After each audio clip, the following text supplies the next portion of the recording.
Should most Americans 50 and older take advantage of a second booster shot? I think most Americans 50 and older should get the first booster shot. Actually, I think everyone who is eligible should do so. And yet only half of Americans who are eligible to get that first booster have gotten it. So that's the first thing. The second thing is that we know that vaccination plus that first booster still protects you very well, including against severe disease.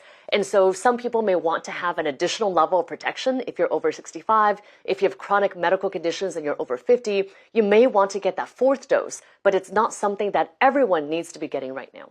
Because for many people, this will mean getting 4 COVID shots in the span of about a year. Is there any downside of getting too many boosters or getting them too often?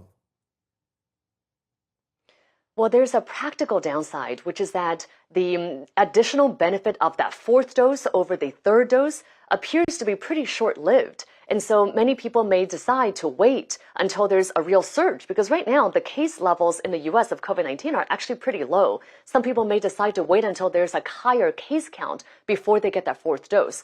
But on the other hand, if you are immunocompromised, if you have chronic medical conditions, you may still decide that for your health that you want to make that individual decision to get that fourth dose now. Some people might want to maximize their protection, space out the time between the shots. Can they put off their booster until, or should they get one as soon as possible? That's a lot of people are wondering. Yeah, I think it really depends on your individual circumstance. So, for example, if you just contracted Omicron, I would wait. If you're vaccinated, boosted, and then you had Omicron, you're pretty well protected right now. I wouldn't get that additional dose. But on the other hand, if you are more vulnerable to the point that you could well end up in the hospital if you got any respiratory infection, then that's a good idea to get that fourth booster dose.